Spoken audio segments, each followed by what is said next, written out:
Ọba. Káàbọ̀. Ọba. Àlàáfíà ni. Èwo lẹ ń jẹ yìí?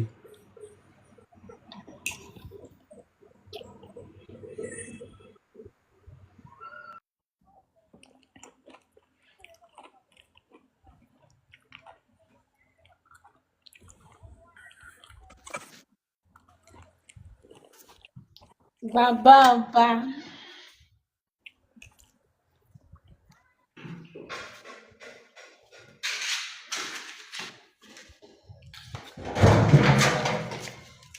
Ẹ kálẹ́ sà.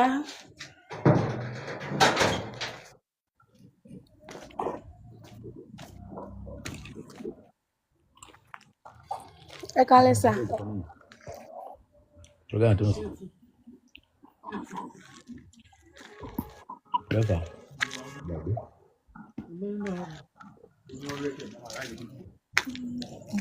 Ó ní 1,000 kẹ̀kẹ́ àwọn tó máa rà wà. Ẹ kálẹ́ sà. Ìlú wo lẹ ti ń sọ̀rọ̀?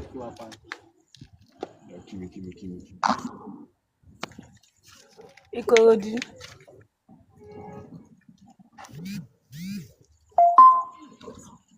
Kí ló ń ṣẹlẹ̀? Kí ni kókó kílà lè ṣe fún yín? Máa ń gbádùn program yìí náà ni. So inú mi dẹ̀ dùn tẹ́lẹ̀ mo send invite. Ẹ dẹ̀ gbà mí tọwọ́ tẹsẹ̀. Èmi máa ń gbàyàn tòbòtòbò ni mi kì í gbàyàn tọwọ́ tẹsẹ̀.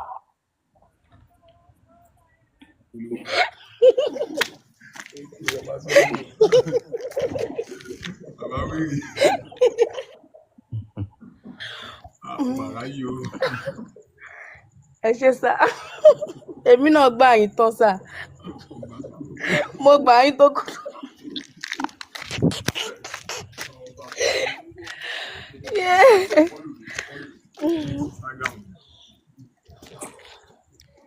Ṣé ẹ ti lọ́kọ abẹ́ ti lọ? Gbogbo ilé. Mo ti lọ́kọ o. Ilé ọkọ lẹwà. Mo ò sílé ọkọ. Ìwọ la fẹ́ gbọ́ ń bẹ̀, ìwọ la fẹ́ tẹ̀lé. Ṣé tí mo ṣe dàgbà tó yìí sì máa sọ pé mo lọ́kọ ni? La máa bá gọ́ọ̀gù sọ. Àwọn aráyè ẹjọ́ wẹ́wẹ́ níbí.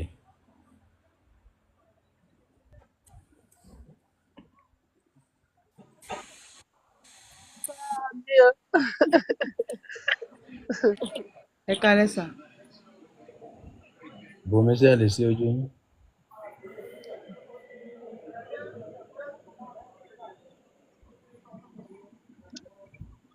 Abẹ́ tí lè sí ojú. 23 péré. Ọ̀nà sì jìn. How are you? I'm fine, sir. Ṣé kí n lé gbogbo àwọn ìyàwó mi dànù tó tiẹ̀ ni? Rárá ọba, ẹja máa fẹ́ yín. Èmi kàn láìkí ẹ ju gbogbo wọn lọ ni. Ọba ẹ má wọ̀rọ̀ ẹ má yẹ kí sápá mú yín lọ. Mọ̀ pé àwọn ìyàwó yín ń tọ́jú yín. Tí bá lé wọn lọ́sìn, owó tèmi ò lè ká yín lẹ́nu. Bẹ́ẹ̀ ni sà. Obìnrin dẹ̀ wà láròjinlẹ̀ o. Ọba mi o, ẹ ti máa ń fún mi ń joy everyday.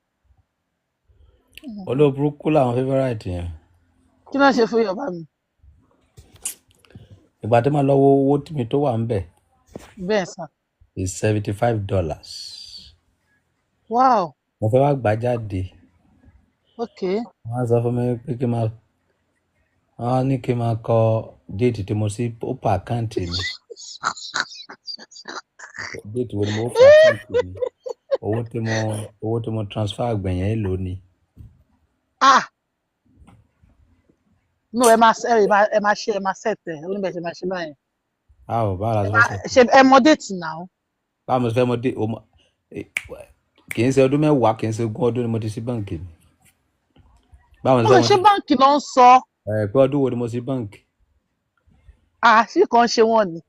ọdún wo ni mo Ó lè pé fún security purpose. kọ́ Yeah. security orí burú wo nìyẹn kí ni tiwọn pẹ̀lú báǹkì mi ògbówó mi tó wà lọ́wọ́ wọn fún Wọ́n rí pé ta ló rán wọn ṣe bẹ́ẹ̀ mi ló fẹ́ withdraw owó yẹn lákàntì.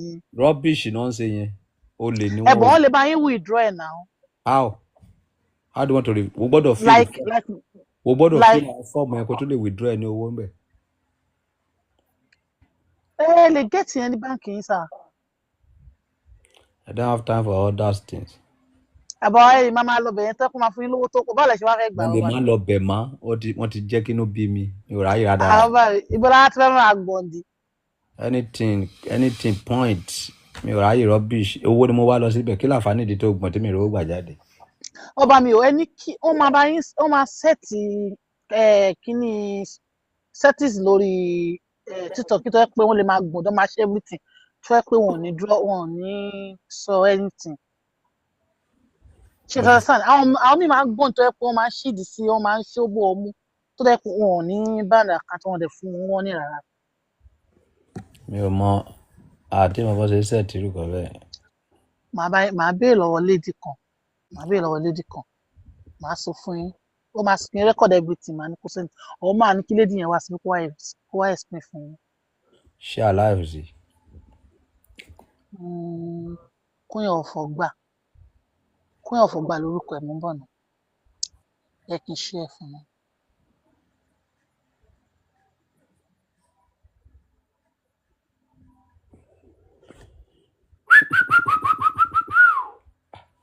mi fẹ́ gbowó mi ó sọ fún mi pé ìjọ́ wo ni ọdún wo ni mo sí báǹkì mi kí ni tiẹ̀ ṣé àwọn questions tó yẹ kó máa béèrè nìyẹn. mi ò kí ń like anything rubbish tó bá máa ti ní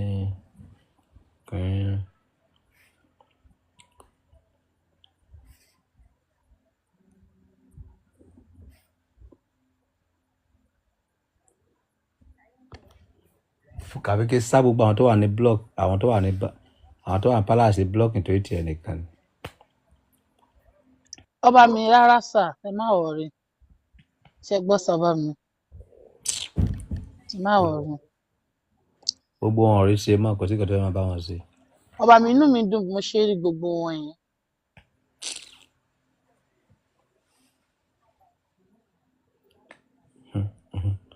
ọ̀túnba lábòlábò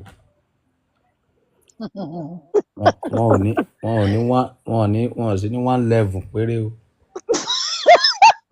wọn fojú wá ọ̀bọ̀ kiri títì òpètì. Ọba mi o.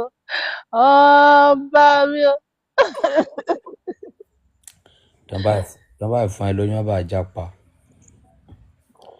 irú ẹ̀ ṣẹlẹ̀ ní Instagram. Okay.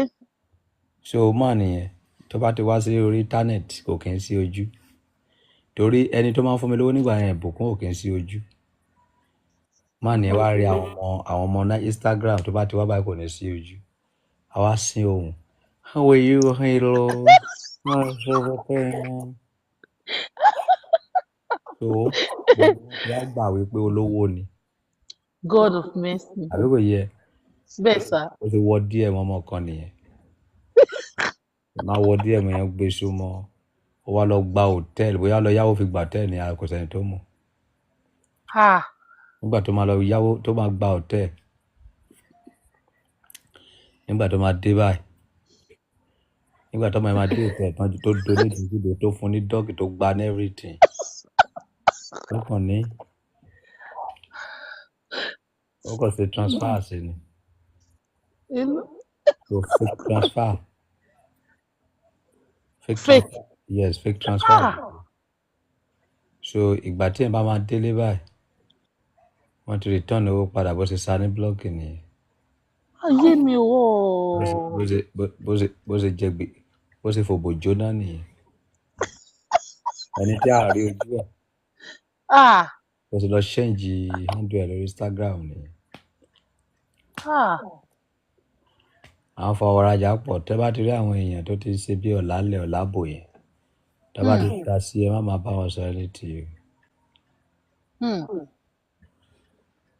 àbúrò yẹ anybody So anybody wá fẹ́ bá ẹ sọ̀rọ̀ tó bá like ẹ Yes, sir. ìrúbẹ́ bó ṣe rí ẹ̀ yà kọ̀ follow ẹ̀ àwọ̀ DM ẹ̀ wá. Hello, I am so person. I like you. I see you in the life of King Solomon. Send the account number for you to know I love you. A kàn ju 1 million fún ẹ ni àwọn tó nìkan ṣe ni. Àwọn ilé tó bá wọ DM ẹ wá ṣe náà wá sọ fún ẹ pé I need a responsible lady. We need to know each other. Loving you. I want to know whether it's because of my money you love me. Àwọn sápà generation. Ọba mi o. Kí ni tó lówó pẹ̀lú oníwà kí ló kan lówó pẹ̀lú yìí? Ọba mi o. Olówó kì í dùn ìwà. Kí ni olówó fẹ́ gbádùn ẹ ni? Kí ni tó lówó pẹ̀lú ìwà ẹ̀ wetin concern lówó? Owó ká humble ẹ tipátipá tó bá humble. Owó á humble ẹ. Pineapple ọba mi ń jẹ o. Pineapple ẹ̀ ń jẹ o. Yeah. Wow. I eat fruit. Ọba mi o. So kí tí mo fún ẹ má gbàgbé o. Anybody bá ti bá sọ̀rọ̀ ní DM níbí àwọn sápá people ni. Okay, ọba mi. Bá ti wọ́ DM ẹ wá tó bá sọ fún ẹ wípé hello how are you? Jẹ́ kí n sì máa wo wà ẹ ná. Okay. Block ẹ sàmì block ẹ. Anybody bá ti wọ́ DM ẹ. Bẹ́ẹ̀ni ọba mi. Ó sọ fún ẹ pé hello how are you? How is everything? Send your account number. Àwọn olówó òkè kọ́kọ́ fẹnu báyàn sọ̀rọ̀ owó ni wọ́n fi kọ́kọ́ báyàn sọ̀rọ̀. Yes ọba mi yes. Wọ́n fún ẹ ní 1 million. 1 million naira tó fún ẹ. Ẹ̀kejì wọ́n tó lè sọ fún ẹ pé hello have you eat today? Ó sọ pé no I have to send 500. Láìsọ àṣọ pé do you love me? Ìwọ fúnra ẹ̀ gan wà tí mo máa sọ bára kó tó toast ẹ̀. Key. Gbọ́ àwọn sápá lé do you want me to buy data for you?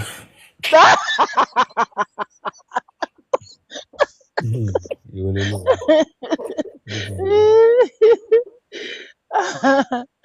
Ọba mi o. So ọba clever ṣe sí báyìí sìn. Èwo ń bẹ̀? Owó yín tó wà mẹ́ $75 yẹn. Mo ti gbé contract ẹ fún sídò kó lọ máa bá yí mi ò ráyè gbogbo ẹ̀. I don't have time. Ọ̀rọ̀ sílò máa bá yín gbà jáde. Tó bá kó lọ fi ilẹ̀ kó lọ máa wá déètì tí mo ti sí náà kan báńkì. No, but tẹ́ bá fẹ́ mọ̀, no ọba ẹ ní láti get kìíní yẹn náà. Ẹ máa get látọ̀dọ̀ bank manager yẹn. Ta ló ráyè gbogbo rọ́bìṣì yẹn? Ọba ilẹ̀ need in anything tomorrow. Maybe something happen to your ọba. Wọ́n ò béèrè lọ́wọ́ mi rí. Gbogbo fọ́ọ̀mù tí mo fi láyé yìí mi ò gbọ́ pé ìjọ́ déètì wo ló sí báńkì yẹn. For what? Bọ̀ ọba ẹ máa mọ̀ láti báńkì yẹn. Èmi ò ráyè gbogbo yẹn sẹ́. Tí wọ́n bá ti bá mi sọ̀rọ̀ gidi mi ò lọ síbẹ̀ mọ́. Owó lèmi wá kiri. Ọba ibẹ̀ yẹn wọ̀ kí wà láì. TikTok gan. Irú tó bá wà ń bẹ̀ lásán tẹ̀ ń ṣeré lásán. Gift tẹ máa rí. Ó ju ti bíbá lọ. TikTok gan ò béèrè gbogbo rọ́bìṣì yẹn. Facebook ò béèrè, Instagram ò béèrè, YouTube gan tó jẹ́ pé bàbá wọn tó jẹ́ pé mo ń gbọ́wọ́ steady. Wọ́n ò béèrè gbogbo rádaràda.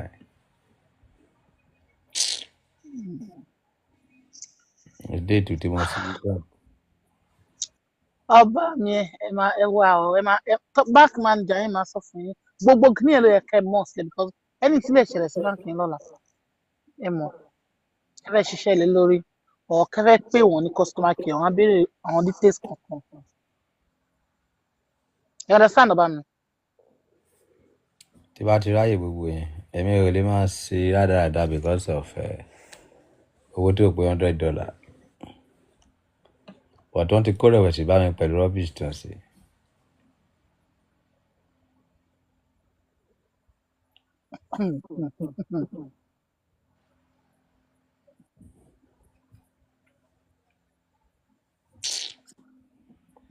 Mo ti lọ fi gift tí mo ní mo ti lọ fi play game pẹ̀lú láìpẹ́.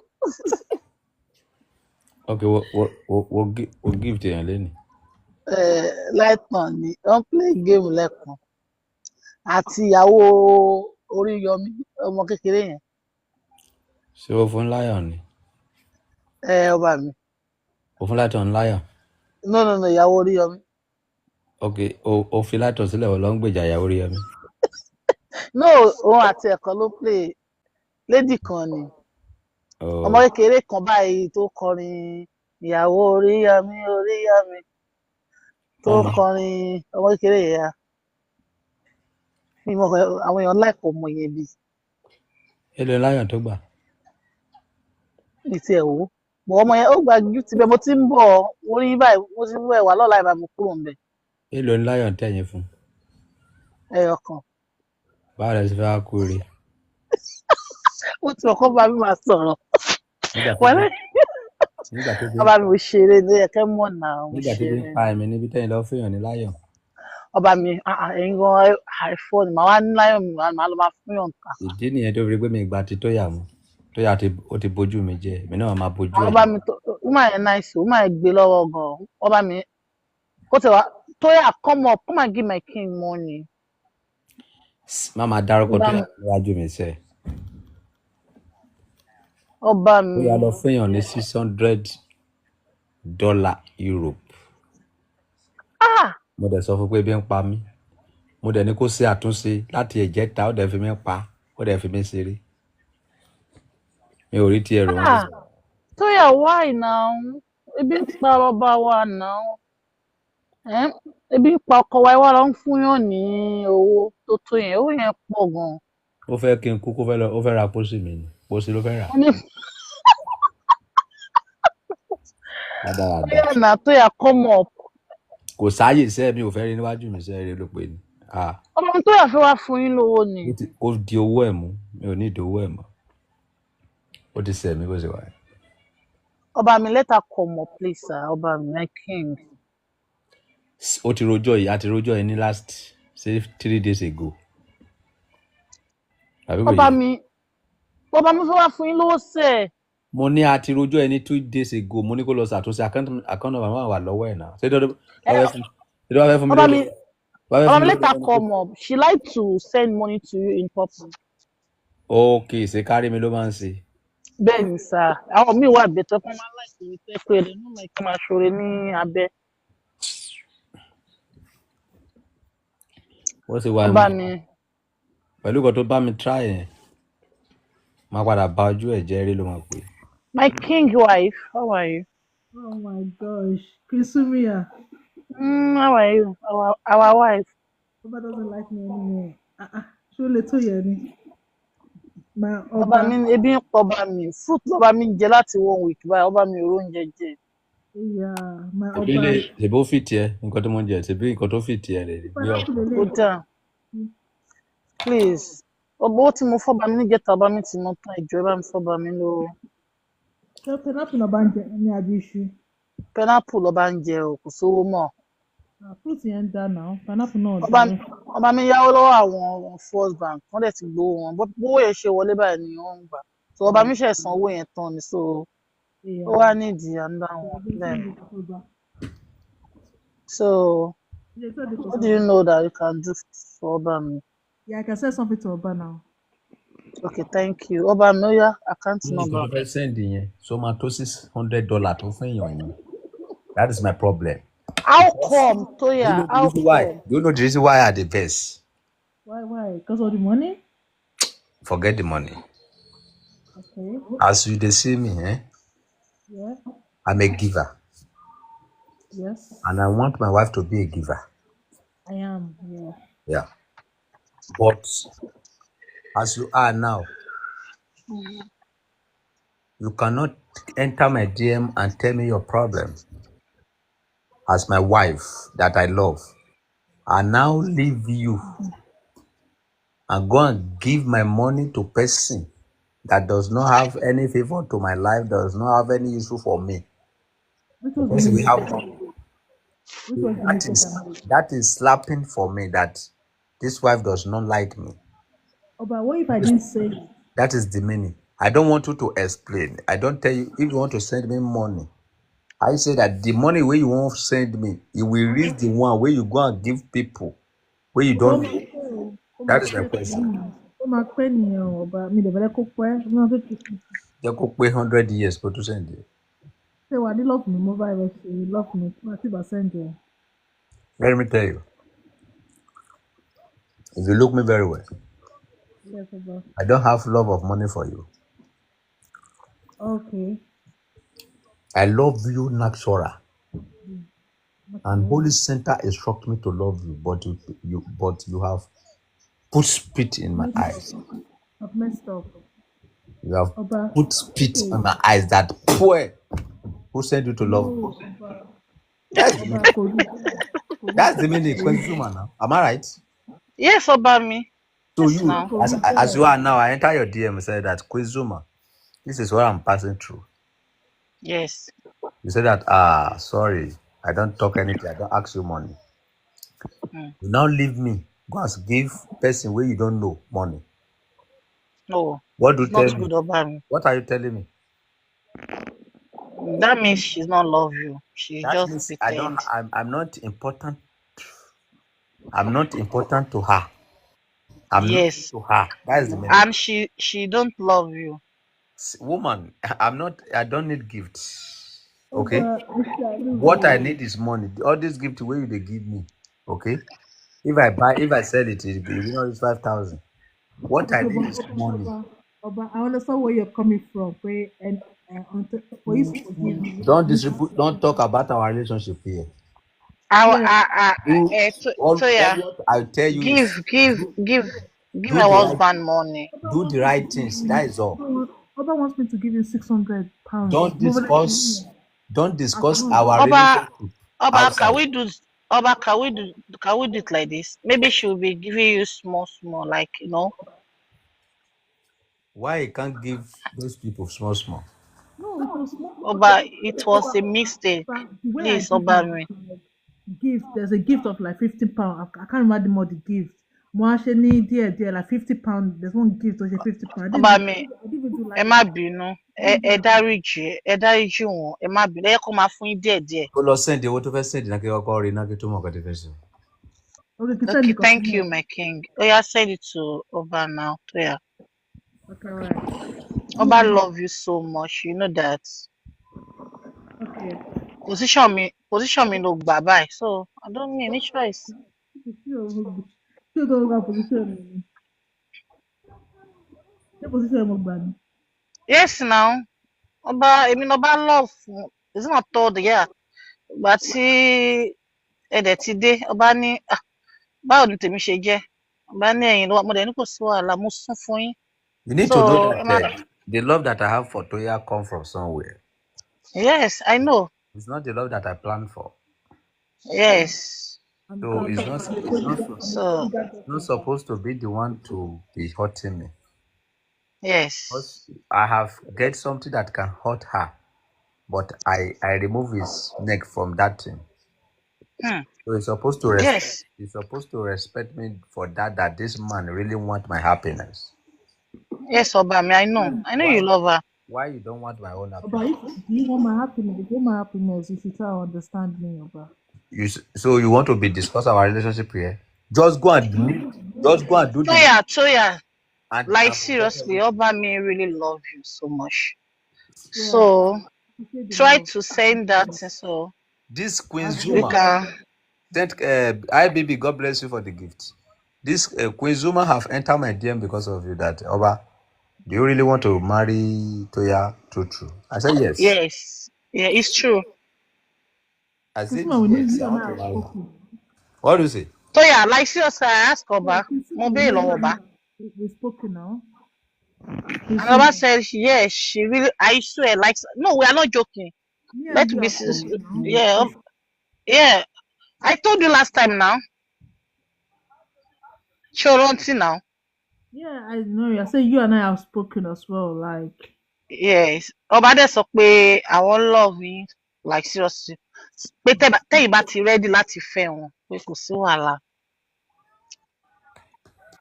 So please help me to take care of our king. Ẹ jọ̀ọ́ ẹ má yẹ kí ebi pa ọba. Ẹ rí pé ọba ti ní ẹrú ọrùn ọba náà. Ẹ ti rí. So.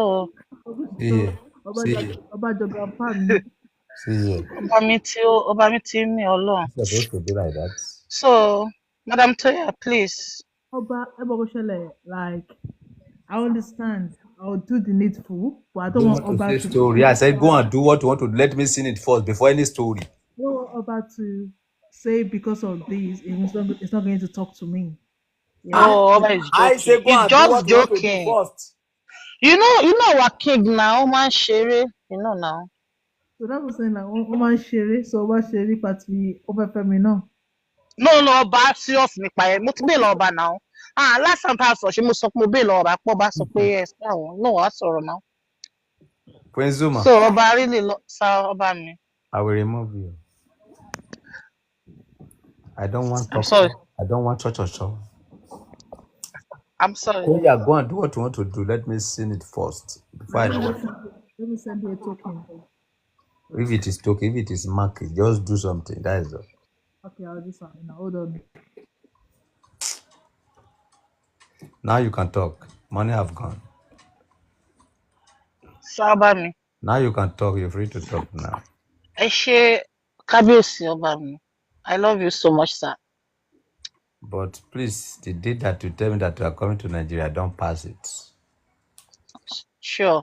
And don't Ọba mi fẹ́ forget. wá lóyún ni. Fẹ́ wá lóyún. And don't forget all your promises. All right, Ọba mi. Do you know it, or you want me to remember you? Can still remember me. Mo rántí àwọn díẹ̀ but can still remind me. You promised me car. Yeah. So I put it on 36. So, and you said that when you enter Nigeria, you will treat me like a king. Yes. Do many things for me. You will make me happy. You will do many things. You will take me to go and do Faji in Lagos. Bẹ́ẹ̀ ni Ọba mi. Boat cruise, everything, yeah. So that is it. Ọba mi.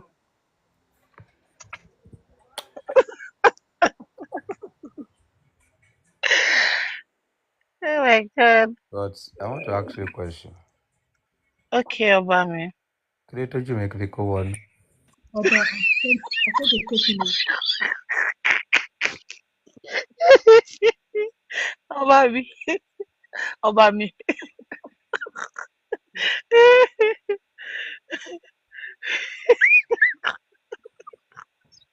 Can you touch me click one? Why? Ọba mi. Ẹ ká béèrè lọ́wọ́. Ọba mi ẹ nídìí oògùn ẹ̀jẹ̀ blood tonic. Ọba mi. Oògùn ẹ̀jẹ̀ lẹ need. Ẹ ti aláṣẹ in his territory #1 Kẹ́mi Ọláògùn ajẹpẹ ayébàmí Queen Sumia Sistoya kúrọ̀lẹ́. Mami Lighton Ekalema. Long live my king. #1 aláṣẹ in his territory. Àpọ̀yàyà gbọ́pẹ́ tí ó ní di ọmọge. Ọba àgbàlagbà. Sóyà. Okay, sorry. Ó sọ̀rọ̀ o. Ẹ bá bẹ̀rẹ̀ Mama Mia. I'm sorry, ma. Right now, what you lulẹ̀? How? Ọlọ́run pè mí. Ọlọ́run ti pè mí látàná. Mo ti fẹ́ tí ẹsẹ̀ sí mi lọ́wọ́. About how? I need to take off the body shaper to relieve myself. Everyone has been asking this question. No, you do not. It's in the case. Yes, all give. Láti bo. Sóyà.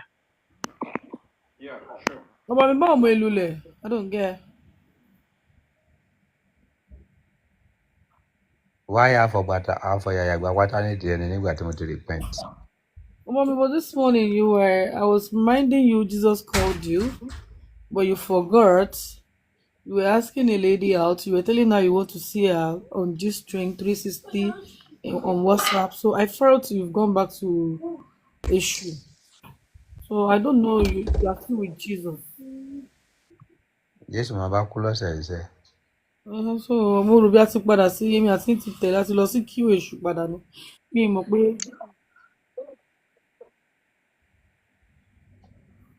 Zumia talk. Ẹ ṣé Ọba mi.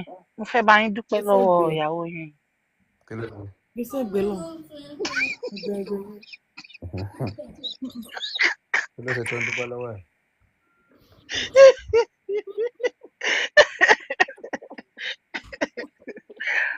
Bá mi o, mo ti gbọ́ sà. Hold on to enter inside. Ah, Thank you. Ẹ̀rí wọ́n ti fọwọ́ pa èdè lọ́gẹ́ Bùkọ́lá ní mọ́tò. Gbogbo ẹ̀ ló. Wọ́n fẹ́ mọ ìdí tí mo ṣe láìkì ìdí. Òun lè dùnmọ̀ rẹ̀. A dúpẹ́ fún gbogbo ọjọ́, a dúpẹ́ fún èmi tó jẹ́ ká rí náà. A ti ṣí ṣọ́ọ̀bù báyìí. Wetoya. Queen Zumi. Sá ọba mi. Mo fẹ́ wo ògo ẹ̀ wò, mo fẹ́ yẹ ògo ẹ̀ wò. Ok sá. Báwo ni màá ṣe sá? Mo fẹ́ kó gba àdúrà fún mi. Mo fẹ́ kó pray fún mi. Ògo ni fún bàbá, ògo ni fún ọmọ, ògo ni fún Ọlọ́run ẹ̀mí mímọ́. Àmínà. Bí ó ti wà láti kọ́ ṣe ló ń bẹ nísìn, bẹ́ẹ̀ ni ó sì máa rí nígbà gbogbo, ayé àìnípẹ̀kun. Àmín. Bàbá ní orúkọ Jésù. Àmín. Bàbá ní orúkọ ẹ̀jẹ̀ Jésù. Àmín. Ọlọ́run alágbára, àyàn lógo àgbéyìnga fún oore rẹ, fún ààbò rẹ lórí ayé wa. Ó pa wá mọ́ láti òwúrọ̀ títí di àkókò yìí, orí wa ò gbà bọ̀dẹ̀. A lọ sókè rìn sódò, ẹ jẹ́ kórí wa gbà mí. Ẹ jẹ́ ká sọnù, ẹ jẹ́ ká kú òjijì. Ẹ ṣé Ọlọ́run, ẹ wá gbọ́ pẹ́ wa. Olúwa wá gba ẹ̀yìn. Mo tọrọ fún ìdáríjì lórí ọba, Olúwa dáríjì wọn. Ẹ̀ṣẹ̀kẹ́ṣẹ̀ lè ṣe tó lè fa ogun, tó lè fa àbànújẹ́, tó ní jẹ́ kí ọba ara láàánú, tó máa yẹ kí gbogbo àwọn aláàánú ọba tó ní jẹ́ kan padà. Ọlọ́run ó yá dáríjì ọba. Gbàdúrà lórúkọ Jésù, aláàánú lọ́tùn lósì ní gbogbo ó wá kó máa wọ́ ọba rí. Aláàánú tó ràn yín lọ́wọ́, gbogbo ìkólọ yín, gbogbo owó tó ti lọ lọ́wọ́ yín tó fi padà wá, Ọlọ́run kó darí rẹ̀ wá. Àwọn aláàánú tó yẹ kí wọ́n ní fìkan gbà kan lọ́wọ́ yín, wọ́n máa fún yín wọ̀n ní obẹ̀, kọ́lọ́run kó darí wọn fún yín. Gbogbo àwọn tó ń fún yín ní ìkọ̀, àwọn tó ń gift, àwọn tó ń fún yín lówó ní Instagram láti èní lọ kọ́ bẹ̀ sí máa wá síbí báyìí. Gbogbo ẹni tó máa ràn yín lọ́wọ́, tó máa fi kan gbà kan lọ́wọ́ kò ní yà sọ́dọ̀ yín. Aláàánú ńlá tó yẹ pé ó máa ran àwa gọ́tà wa palace, Ọlọ́run darí rẹ̀ sọ́dọ̀ yín. Gbogbo orí kọ̀ọ̀kan nínú palace káràánú gbà. Aláàánú ẹnìkan kan wa tó ti lọ kó padà wá. Gbogbo ibikíbi tí olóore wa wà kó bẹ̀ sí máa wá wa rí. Tó bá jẹ́ pé ṣẹ̀ wa lòní jẹ́ kádùrá yìí kó gbà, Ọlọ́run kó dáríjì wá. Káràánú gbà ká wọnú ògo lọ. Mo tún gbàdúrà fún ọba mi lẹ́ẹ̀kan sí kí ògo yín kó búyọ. Ọmọ aráyé ò ní rí ògo yín músẹ́. Ẹni tó bá sọ pé òun bínú ògo yín kó lọ ṣera ẹ̀. Ibi tán kóra wọn jọ láti tó ti ń ṣèpàdé lórí ọ̀rọ̀ yín ní òru ọ̀gànjọ́, Ọlọ́run wọbẹ̀ kó tú wọn ká. Ọlọ́run sọ̀kalẹ̀ sínú ayé yín. Kó wá fi ayé yín ṣèbùgbé. Kó wá ràn yín lọ́wọ́. Kó wá rán àánú sí yín. Ògo yín ò ní wọ mi. Ògo àmútọ̀run wà ní kò ní wọ mi. Kò ní wọnú ògo yín. Kí lẹ́yìn ní tó ṣú, aláàánú tó ju gba aláàánú, ó yá kó dìde wá kó wá ta yín lọ́rẹ. Ká tó kúrò ní láìfù ilé ni, aláàánú tó ju gba aláàánú kó wá ta yín lọ́rẹ. Owó tó bá fún yín ẹ̀ ní fi wo àìsàn. Ẹgẹ́ ń fún, ẹgẹ́ ń gbà, má gẹ́ ń sinmi, irú oore bẹ́ẹ̀ kò ní jẹ́ ti yín. Oore àtọkàn wá, oore tó wá láti ọkàn, òun lọ́lọ́run máa ṣe fún yín. Gbogbo wa náà tá a wà lábẹ́ yín, tá a wà pálásì yín, orí wa ò ní gbàbọ̀dì. Wọn ò ní mú wa o. Ẹni tó bá sọ pé òun fẹ́ fi wá kó bá yín, irú ẹni náà Ọlọ́run á pè lẹ́jọ́. Ní orúkọ Jésù Kristi ni mo gbàdúrà. Àmín. Ní orúkọ Jésù. How many minutes ni ká máa retí owó? Ọba mi. Ọba mo fẹ́ sọ̀rọ̀ fún yín sá o. Ẹ jọ̀ọ́ mo ń bọ̀. Ẹ jẹ́ kí ẹni tó ń tìyàn kó ìsọ. Ọba mi. How many minutes ká máa retí owó? Time is going. Like 1 hour. 1 hour. Yeah. Ṣé owó ni kí máa retí ní àbí láyọ̀? Ọba láyọ̀ máa wọlé, owó máa wọlé, wọ́n ti máa fún yín ní owó. Ọba ṣe ti rí aláàtì mi. Mo rí owó mo rówó tẹ sí ìdẹ pẹ̀lẹ́ sí. Wow. Ṣé bẹ́ẹ̀ ṣe máa sọ nìyẹn ọba? Ẹ Ṣé pẹ̀lẹ́ bẹ́ẹ̀ ṣe máa sọ nìyẹn? Ẹ fi encourage mi o, seriously. ẹ Kò sí pẹ̀lẹ́ wàhálà. sí ọjọ́ mi má sìn dèmí mọ́. So yeah, thank Mute yourself because of talking that you send the woman. Oh yeah, light on. So whatever your time is going. Mo fẹ́ fẹjọ́ àfáà sùn yín lọ́ba mi. Okay, kí ló ṣe? Èmi àti wọn bàtà end life lẹ́kọ̀ọ́ yẹn. Mo ṣí life, mo wá ń play game. So bàtà mo wá play game, àfáà náà fẹ́ bá mi play game. Mo bá ní mo ti gbọ́. Àṣà ń play game lọ, àfáà ṣàgbà 10 winning streaks ní mi ìbínú. So later, àwọn tó wá ń gift mi wá sọ pé ká fi game yẹn ṣe punishment game. Mo wá ní òkè, mo wá sọ fáfá pé ṣe agree ká ṣe punishment game, àfáà náà wọ́n agree. So alákọ̀ọ́kọ́ mo nu àfáà, mo ní kó fi gbogbo ojú, wọ́n dẹ̀ fi gbogbo ojú. Ẹlẹ́kejì àfáà náà mi, wọ́n ní kémi náà lọ fi gbogbo ọrùn, mo fi pọ̀rùn. Ìgbà tó máa di ẹlẹ́kẹta, mo tún lu àfáà. Mo wá sọ fún ẹ pé kó tún ṣí àwọn sẹ́gbẹ̀ẹ́, kó fèsì àrò ògiri, kó fàrò ògiri ń dọ́gì, ó dẹ̀ sá lọ. So ọba mi nǹkan tó ṣe ń bẹ̀yà àtijọ́ make agreement wọn ò dẹ̀ ṣe. So ọba mi kí ni ìdájọ́ yín láàrin yẹn sá? Wọ́n ní agbọ́tẹ̀ nìkan dájà àgbà òsìkà. Ẹ jẹ́ ká gbọ́tà àfáà náà. Kábíyèsí bí ọ̀rọ̀ ṣe rí ni wọ́n ṣe sọ yẹn, ṣùgbọ́n nǹkan tó jẹ́ kí n sá lọ́ngbà yẹn ni pé mo wò pé ẹ ti dé live, mi ò dẹ̀ ní opportunity láti dúró mọ́, ló jẹ́ kí n pò ń bẹ̀ sà. Ẹ fògùn búra wípé tẹ́ ẹ bá tẹ̀ mọ̀ pé mo wà lórí live òun tẹ̀yìn máa ṣe live. Sá kí lẹ wí sà? Ọba wọn sọ fún mi páwọn ò lè ṣe. Ẹ ṣe sùúrù, kí lẹ wí sà? Ẹ fi ògùn búra wípé ṣé ẹ ò tí wà lórí live rí kẹ́ ẹ mọ̀ pé mo wà lórí live kẹ́ ẹ dẹ̀ máa ṣe live. Kì í ṣe mi, àfi tí n bá yá mọ̀, kì í ṣe mi, wàláì. Wàláì. Ṣé láìtàn lè fògùn búra? No, mi tí bá mọ̀ pé wà ń live, I'm always going off. Àfi tí n bá yá mọ̀ lókun, tá má ti lè sọ pé ọba wà live báyìí, mò ń pò ní live. I'm always going off. I'm sure I'm the one that even taught most people to go off when you're on live, sir. It's okay. Now. Ọba mi tẹ̀ fẹ́ kọ́ ṣe dọ́gì yẹn ń bí báyìí ní tèmi sí. Ebi asáwá láìpù yìí. Hold on. Okay, my king. Ẹ tó rojú ẹ jẹ́ ká dáná. Okay, my king. One condition. Wọ́n máa ṣe tẹ́yìn náà bá ti san 15,000 naira mi. Ilé tí wọ́n ti jọ play game. Ẹni lọ 5,000 tí mo jẹ́ nígbà kí ní ẹ̀kí ìjọba ìfẹ́ rẹ̀. Tí ó ẹ̀ ti sanwó mi dàárọ̀ yìí. Tí ó kí ló máa ṣẹlẹ̀ láàrin yẹn. Àṣìlẹ̀ làbọ̀ wá bá. Lẹ́fẹ́ sọ sí yìí. Bọ́ má wọ̀rẹ́. Má wọ̀rẹ́ bí báwo. Kábíyèsí o. Ó lọ bí báwo. Pẹ̀lú 15,000 yín dídọ́gì wọn, bó sí problem ìjọ yín lówó mọ́. No. Mi ò wà ń bẹ̀ gbàtẹ́jọ́ play game. Mo kàn rán yín létí ni wípé ẹ̀yin náà ti ṣe irú ẹ̀ rí. Àti tèmi yẹn ẹ̀bọ̀ ẹ mọ̀ kó tẹ́ padà realize ẹ mọ́ how many gifts tẹ́ padà gbà lọ́dún yẹn. Ṣé kò tí sí ìpele? So many gifts tẹ́ padà realize lọ́jọ́ yẹn. Ilé fún mi ní gift ni. Èmi kọ́ because the way tí mo ṣe ń ní now, so people were like you must not win me. Bọ̀já fẹ́ mọ ṣèrègùn lórí ọba ni àbí báwo? Kò lè ṣèrègùn lórí mi. Má kò sí wàhálà. Kò sí anybody nínú yín tó lè ṣèrègùn lé mi lórí. Owó àpò yín lẹ fi ń ṣàbòyín lálejò. That is all. When? Nǹkan tẹ́mi kàn máa sọ ni wípé ó dáa kí ènìyàn wà kó jẹ́ olóòótọ́ ènìyàn. Nǹkan tẹ́mi kàn mọ̀ nìyẹn. But ẹni tó bá mọ̀ pé òun bínú kó má play game. Irúfẹ́ mi ní sí kò sí ọmọ palace mo lè bá play game. Nǹkan tó bá yẹ pé èrò ìta tí báyìí bó ti ń nà mí mo lè yọra mi dànù. A ò pàdé mọ́ nìyẹn. Bọ̀ kọ́mọ palace máa sọ fún mi pé ọba máa lù ẹ́ lénìí. Màá wọ́n ẹ mọ́lẹ̀. Kì í ṣe nínà tó nà mí ẹ ló máa dùn mí bí kò sí ọ̀rọ̀ tó ń sọ ẹ̀.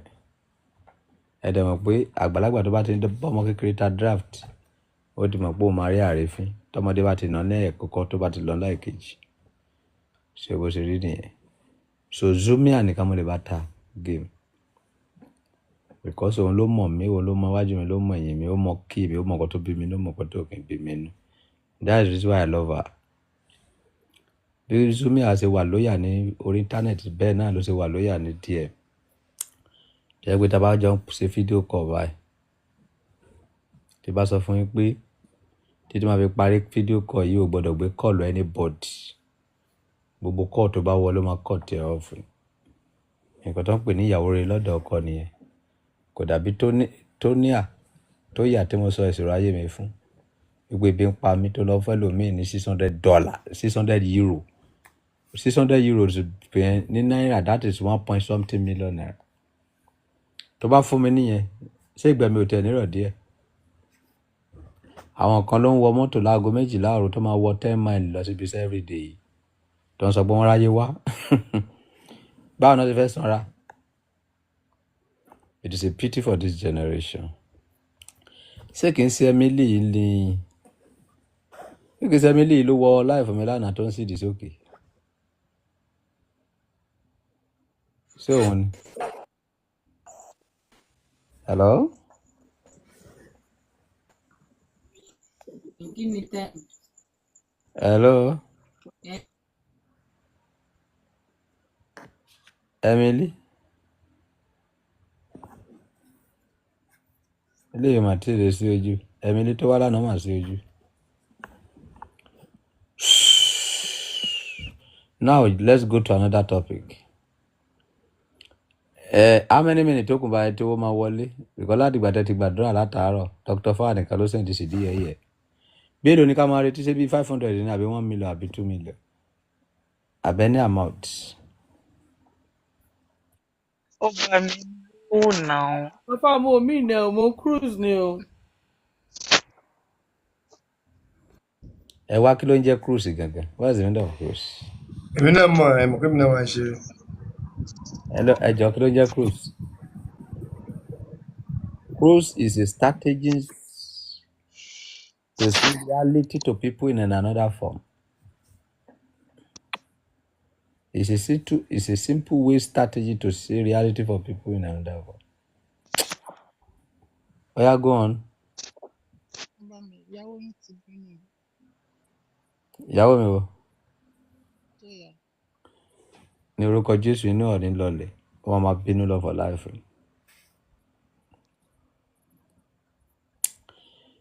Mi ò gbàdúrà kó yọ́nú.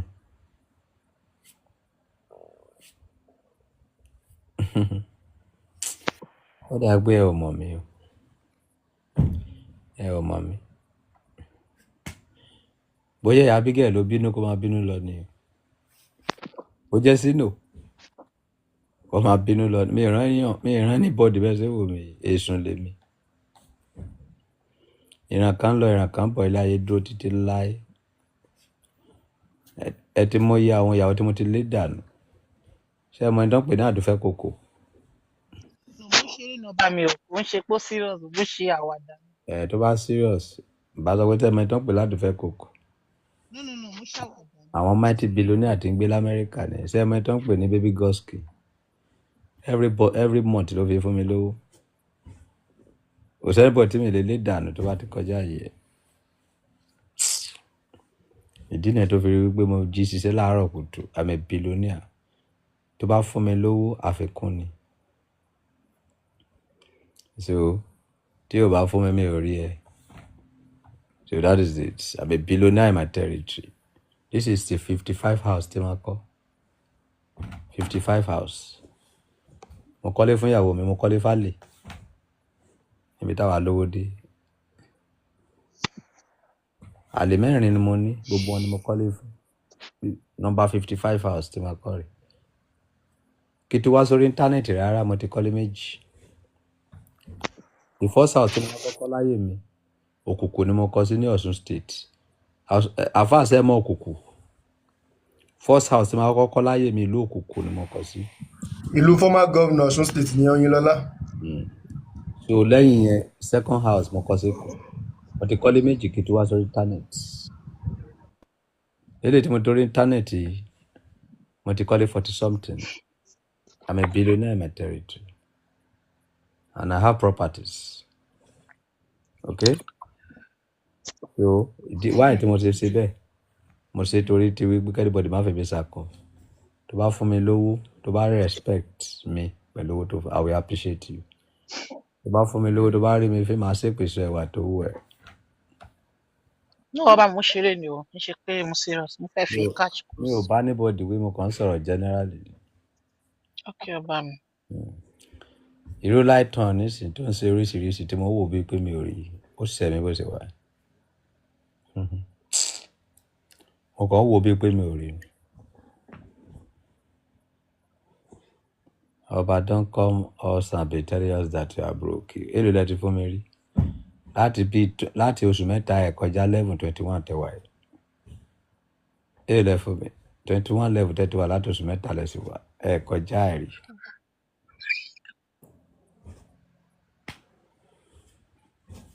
Ọba, you remove me trees. Kí lè túmọ̀ ẹ̀? Kí lè túmọ̀ you may remove me trees? Kí lè túmọ̀? Ọba ó ní ẹ̀yin lẹ remove wọn kúrò ní life. Mi ò kí ń remove èèyàn. Bóyá ní Kì í ṣe mi ló remove ẹ̀, ọkọ ẹ̀ tó ń pè tó bá ń sọ̀rọ̀ ní abẹ́lẹ̀ ẹ̀ ló remove ẹ̀.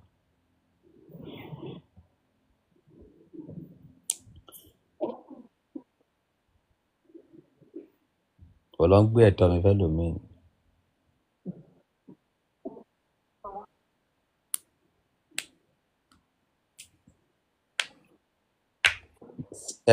Lighton, mo fẹ́ kó wá síta ká sọ̀rọ̀ reality now.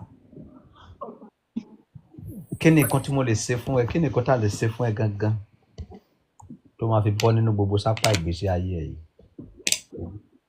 Èmi sápá, ọ̀la sápá, èmi sápá, ọ̀la ẹ̀rín. Kí la lè ṣe fún ẹ gangan tá a lè fi tọ́ sọ̀rọ̀ ayé ẹ?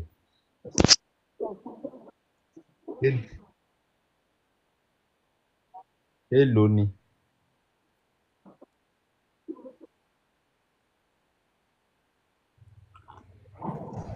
Kábíyèsí ẹjọ́ ẹ fún mi ní ìṣẹ́jú kan sà. Àfáà èlò lẹ máa múlẹ̀? Nínú èlò sà. 5 million. Mi kí promise èèyàn bó bá ṣe wà lọ́wọ́ tèmi sílé mi ṣe máa ń fún yàn lówó bọ̀ lọ́wọ́ tí mo wà yìí 5 naira ò lè jáde gan-an 5 million. Ilé wí. Bí n bá ṣe lówó lọ́wọ́ sílé mi ṣe máa ń bún yàn lówó ṣùgbọ́n ọwọ́ tí mo wà yìí gan 5 naira gan ò lè jáde lápò mi fún yàn torí kò sówó lọ́wọ́ mi. Ó dá máa lọ. Queen Zuma èlò ló fẹ́ múlẹ̀? ọba yìí náà mọ̀ pé onísapá ni mí náà. Ọwọ́ epo láyé bá ní lá. Ayé o. Ká ní pé Lighton boy times tó sọ wípé let me bless all the people today. Lighton sọ nǹkan palace ni mí. Sọ nǹkan palace ni mí. Ènìyàn. So are you telling me that you cannot go and borrow money because of your friend Lighton? I'm talking to you, Mrs. Zuma. Mama, ọba mi. Are you telling me that you cannot go and borrow money because of your friend Lighton? I can do that. What are you waiting for? I can borrow her money sef. Mo lè fún wọn lówó, mo lè borrow wọn lówó. Bíbélì sọ pé nífẹ̀ẹ́ ọmọlàkejì gẹ́gẹ́ bí ara rẹ̀. Yeah. Lighton needs 5 million naira. Okay. Kò lè lọ yáwó fún ní báǹkì kẹ́kọ̀ọ́ fún ni kó sì tẹ̀ lọ lò ná. Kẹ́ máa bá àfọ irọ́ gbèsè. Okay.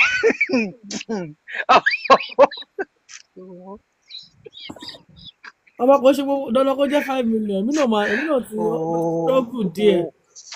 Ọlọ́run Ó dẹ̀ jẹ́ kí n máa ṣiṣẹ́ mi dáná. Sẹ́ni ra mi sẹ́ni. Okay, my king. Ibi tá a bá dẹ̀ gbadé lẹ máa sọ pé òkè wo ti tó. Okay, my king. Ọ̀yá sọ̀rọ̀ jọ. Okay, kí ló máa fi dúró? Do you understand me at all?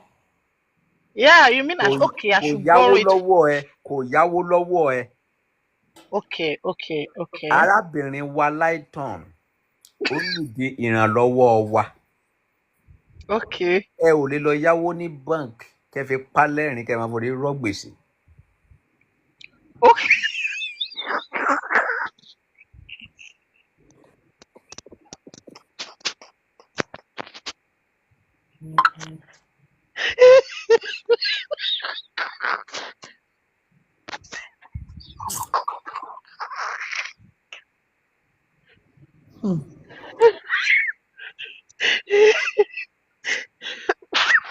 Dr.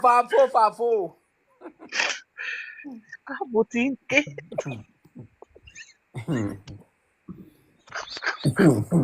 Woman, ṣé o ò lè ṣe bẹ́ẹ̀ torí tọ̀rẹ́ nígbà tí Jésù bá lè kó fún wa ṣé o lè jẹ gbèsè torí tọ̀rẹ́ ẹ̀?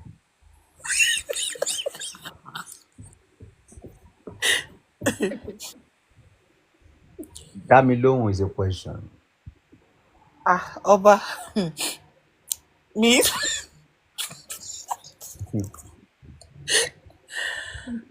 Ọba mi lè. Thank you, sir. You cannot do that, abi? Ọba kí n máa forí rọ́ gbèsè. Mo lè ṣe fún wọn. Ọ̀dà. Èló ni ká máa retí látọ̀dọ̀ yín?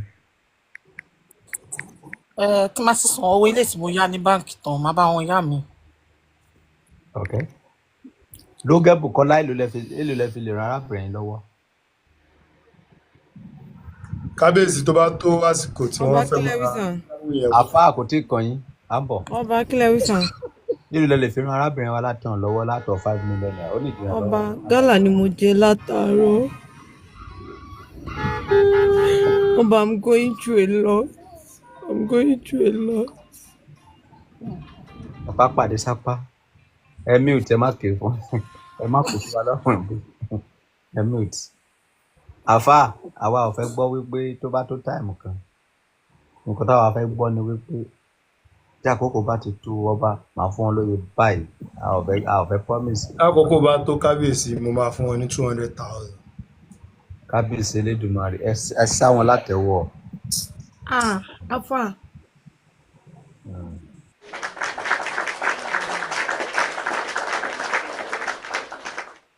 Mo mọ̀ pé bàbá fẹ́ mi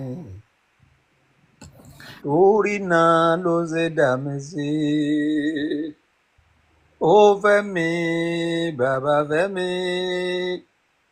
Hallelujah, Jésù fẹ́ mi.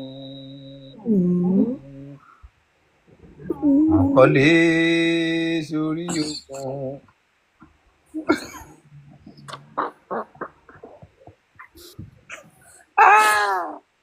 Olúpẹpẹ àjàmùrágùn odù. Dr. Fa bàbá àgbàlagbà. Ó mà dá kéèyàn nífẹ̀ẹ́ o. Ọba àfáà nífẹ̀ẹ́ mi wàláì. Wàláì. Àfáà torí wípé 200k. Àfáà always want the best for me. Mo máa ń mọ̀ láti ilẹ̀. Ẹ máa ra Evergreen sọ pé òun tún support ẹ pẹ̀lú I will support with 100k when she ready. Ó ti ready already ẹ jẹ́ máa sí yes. Ó ti ready. Owó ti wà lọ́wọ́ already. Ẹ ṣáìpà account number ẹ má yẹ kó pẹ́ wait and get. Daddy Evergreen 0021807386. Ṣáìpè fún àfáà bẹ́ẹ̀ yẹn. 00. Àfáà ó ti ready. Ẹni ìjà tó bá ti ready lẹ pé. 98. Kábíyèsí mi sọ pálẹ̀ yìí kábíyèsí. Anytime tó bá ti ready. Kó mọ̀ rẹ́dì lálẹ́ yìí kábíyèsí. Èmi náà sọ pé kò sí nǹkan kan lẹ̀ báyìí. Ṣùgbọ́n light on trust mi wípé tí n bá hit owó kan ní ìgbé it. Ẹ promise sílẹ̀ dìgbà tẹ́ bá hit owó ni. Èsì olórí àti hit yẹ. Kazeem yẹn ṣé àkáǹtì ẹ ló kọ́lẹ̀? Mo ti mute wọn 1 minute. God bless you. 0021807386 Sterling Bank Olorun ṣọ́ fún mi láyọ̀. Dr. Fa ilé lè fẹ́ mú ilẹ̀ fún arábìnrin yín. Àbí ṣèdí yẹ̀yẹ̀ náà lẹ́dí fẹ́ ṣe.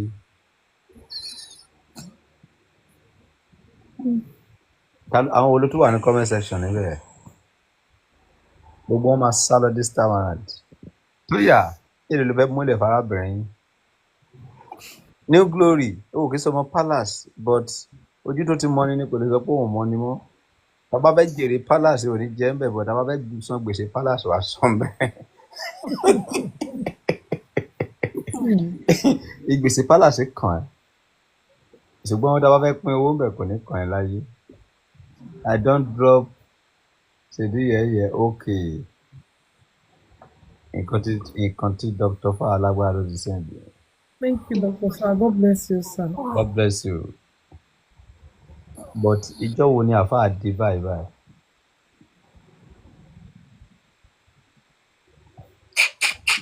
Kábíyèsí bí mo ṣe wà yìí bí n bá rí ti owó nísìnyí ibi tí n bá promise yẹn lọ́kàn mi wá ṣùgbọ́n báyìí kódà bí n bá sì rí yàn dá 500,000 fún mi ọkàn mi ó sì tún balẹ̀ náà ṣùgbọ́n ẹ má di owó láìtàn lọ́wọ́ ẹ dá owó wọn fún wọn. Àfáà wọ́n máa bẹ̀ẹ́ tọ́ lọ́hùn má máa promise mọ́. Mi ò sọ pé ẹ ò ní san o. Kábíyèsí mi sọ pé lálẹ́ yìí. Ẹ gbọ́ mi. Okay. Mi ò ní ẹ̀ ní sanwó yẹn. Bọ̀ mi fẹ́ kẹ́ fi kankan jọ mí. Okay. Nǹkan tó bá ti wà lọ́wọ́ yín lẹ́sẹ̀kẹsẹ̀ ni kẹ́ máa sọ. Kábíyèsí ṣé ṣé mo lè tún ọ̀rọ̀ mi yẹn sọ wípé iye báyìí ni mo lè fún wọn báyìí. Ẹ lè tún sọ mọ́ àwọn òtí. Tó bá pé mo lè tún sọ pé iye báyìí mo lè fún wọn báyìí lọ́wọ́lọ́wọ́ tí mo wà báyìí nísìn wọ́n lè rí 2,500 lọ́wọ́ mi kò sówó lọ́wọ́ mi rárá ni. Ẹ ló láìtàn sí kàn sí bẹ́ẹ̀. Ọba àfáà mo trust àfáà máa fún mi tó bá ti lówó lọ́wọ́. Jẹ́rìí ẹ ọlọ́pọ̀lọpọ̀ ọpọlọ jìbìtì. Jẹ́rìí àfáà ó fẹ́ gba 200k láì bọ́. Àfáà mi àfáà wọn surprise mi gan-an. Ìyẹn àfáà náà ó fowó surprise yẹ o lè fi camera down surprise yẹ. Má ṣe o. Ọba àfáà mi jẹ camera down. Queen Zuma, I love you. I don't know why. I love you more, Bami. I don't know why I just love you naturally.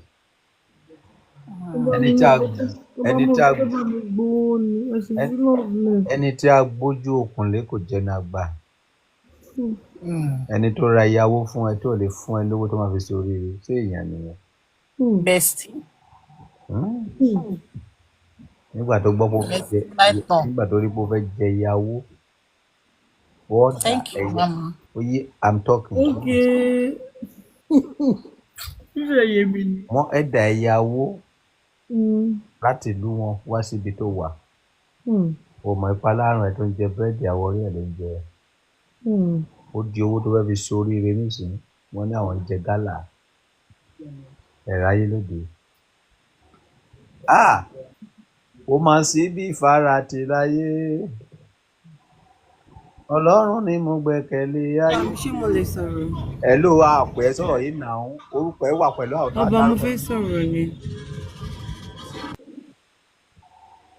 Tí a dárúkọ ẹ níbi ni woman yìí máa wa mọ́tò ẹ kiri náà mọ́tò ẹ dẹ 11 hours tó máa wọ̀ every day nǹkan tó wáyé wọ̀ nìyẹn náà. Ọba.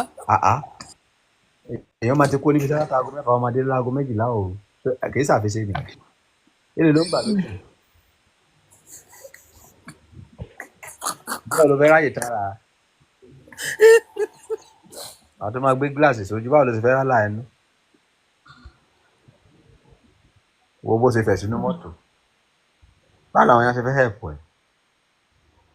Ìdìrìdì.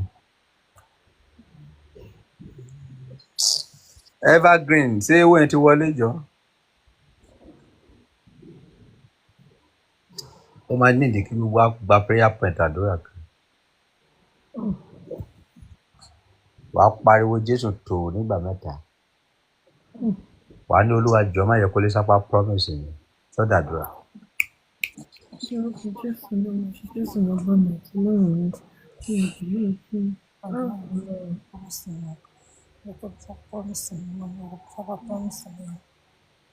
Pẹ̀lú máa gbàdúrà ó máa lọ. Bàbá ní orúkọ Jésù Ọlọ́run onísápọ̀ gbọ́dọ̀ promise mi Ọlọ́run onísápọ̀ gbọ́dọ̀ promise mi ẹni tó ní sápọ̀ gbọ́dọ̀ promise mi Ọlọ́run àwọn onísápọ̀ gbọ́dọ̀ promise Jésù Olúwa wa. Àmín ní orúkọ Jésù. Jésù Olúwa wa. Àmín ní orúkọ Jésù. Ẹnìkan tó ń jẹ́ evergreen. Ó bẹ̀ tó máa evergreen. Evergreen ni wípé. Kábíyèsí sà, ṣé ẹ nígbàgbọ́ nínú ìpè mi kí n ṣàdúrà fún yín lálẹ́ ìkẹdẹ̀ ráàánú gbà? Come again. Ṣé ẹ nígbàgbọ́ nínú ìpè mi kí n dẹ̀ ṣàdúrà fún yín lálẹ́ ìkẹdẹ̀ ráàánú gbà? Ó yá ẹ sáré gbà. Kábíyèsí, ẹ jọ̀ọ́ tí bá ti ń ṣàdúrà kí gbogbo ẹ̀yin 100,000 24.7 kẹ́ mute ẹ jọ̀ọ́. Ìpè mi ò fẹ́ káwọn mute. Ìbàdàn tọ́lọ̀ fẹ́ gbàdúrà gẹ̀ ìgbéraga tí mo gbé wọlé gan sọ́lọ̀ gádùn àbá. Kábíyèsí ọba Adélànà Adékúnlé, mo gbà ládùúrà fún yín láti àsìkò yìí lọ kí a tó pa láìfù yìí kí ẹ bẹ̀rẹ̀ sí ní rí àánú owó ńláńlá gbà. Àmín. Owó tó já sí pé ẹ rí lákàntì yín báyìí inú yín á dùn yẹ̀ẹ́ k'Elédùmarè kó darí ẹ̀ sí yín. Àmín.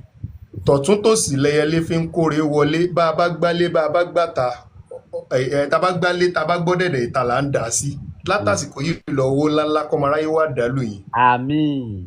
Látàsìkò yìí lọ ká tó pa láìfù yìí, aláàánú kan ṣoṣo tí ó gbé owó kalẹ̀ tí gbogbo wa yóò jàǹfààní lára ẹ̀ kó wá gbé kalẹ̀ fún wa. Àmín.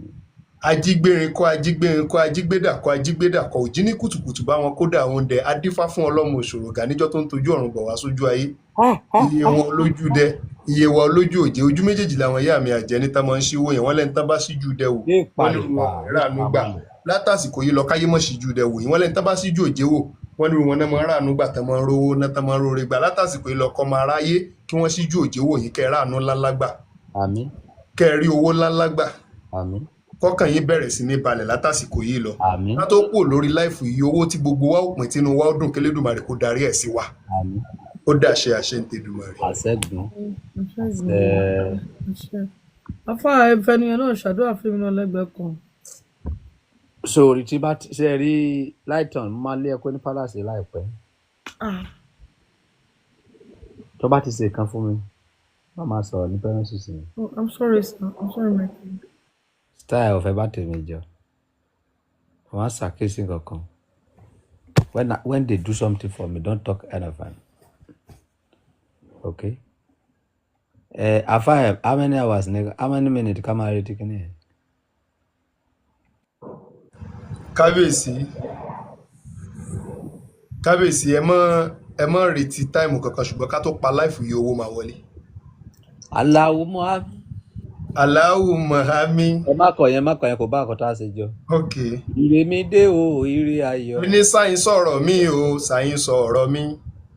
Sáyìn sọ̀rọ̀ mi o, sáyìn sọ̀rọ̀ mi o.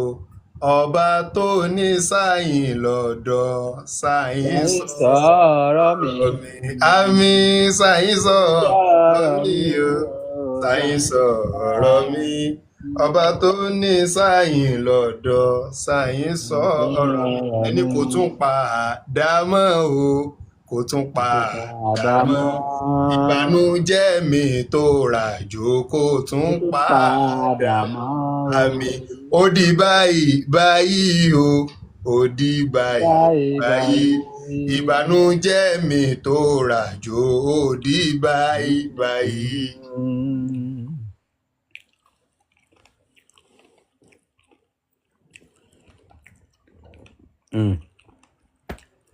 With Zuma,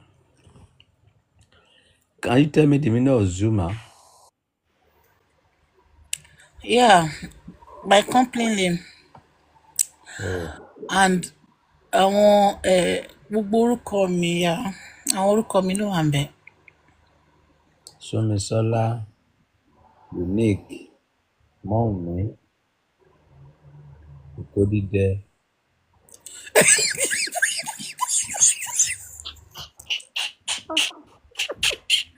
Ọba mi. Àjàtálá. Téèyàn bá ti ń ronú kó máa bọ̀ lọ́dọ̀ yín. Ó parí. Oògùn ìrònú lèmi. Oògùn high pressure. Yes, ọba mi. Ọpẹ́lọpẹ́ mi ní láti wọn fi ń gbéra ọba tí lọ gbé ìkan jẹ.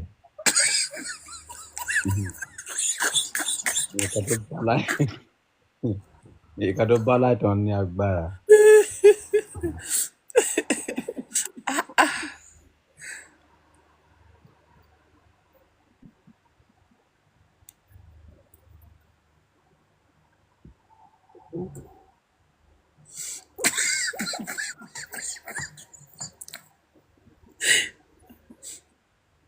láìtàn.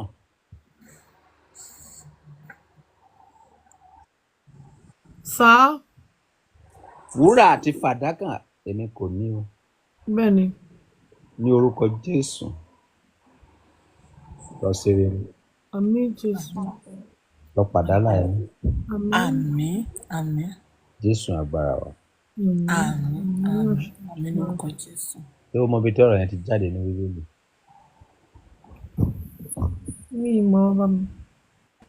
Prince Zuma ṣé o mọ̀? Rárá bá mi.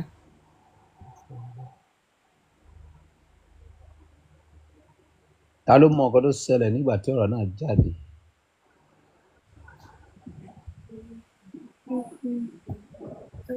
Kábíyèsí, nǹkan tẹ́mi rí ń bẹ̀ ni pé ní àná Sunday ìdè kan já nínú ayé láìtàn tó sì já sí pé kí oṣù yìí tó parí àánú kan máa wá wọn rí.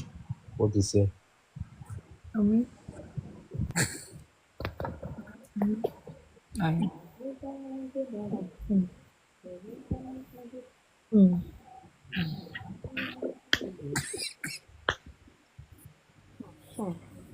Ẹ jọ kí ló ń pa ó mà yín lẹ́yìn gangan? Báyìí láàfin.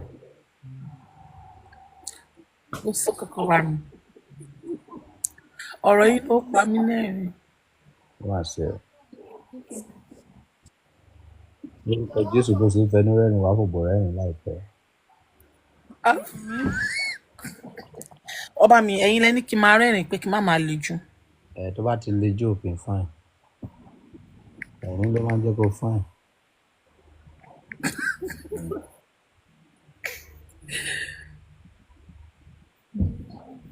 Ẹni sùúrù, máàní tí ó jẹ́ gentle of the palace.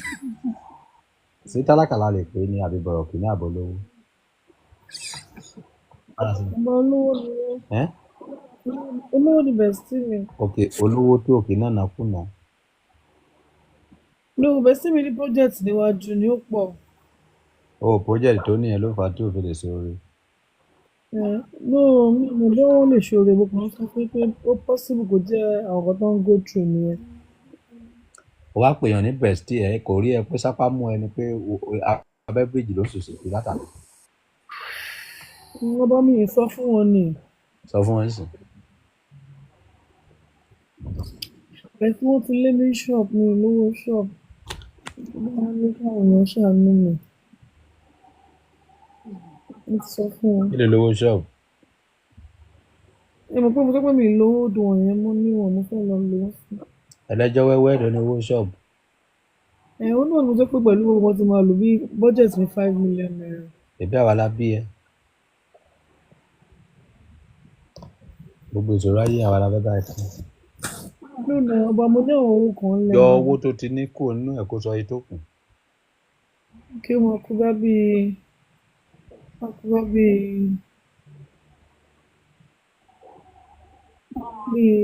3.1. So pẹ̀lú bẹ́ẹ̀ ti tọrọ bárà tó ní 2 million account. Mo mọ̀ pé ilé mi ṣe máa end the ending of this month. Mo ní láti sanwó ilé náà 1.3 million. Bùkátà pọ̀ fún ẹ. Ó ti pọ̀ jù ọba mi. Ọmọ mi tún ti parí exam tó bá tún wọlé next week. Owó school 400k. Ṣe gbádà sábúlé. Ọba abúlé náà mo ti wá sẹ́kọ̀ọ́. Kò sí malt sales ní abúlé ní ọba. Gbogbo owó tẹ́fẹ́ fi sanwó ilé ẹ̀kọ́ owó igbá yìí. Tó bá padà sábúlé máa dáàmú ńlá ní àdúgbò tẹ́ bá bá sí. Tẹ́ bá gbá 2 bedroom flat 200,000 lábúlé. Ààfin ńlá lẹ́wà o. Instead of olùkí wọ́n ẹ̀kọ́ yìí. Ṣé kí dá padà sí Ondo State ìjọmọlúwàbí wa gbélé ọ̀fẹ́?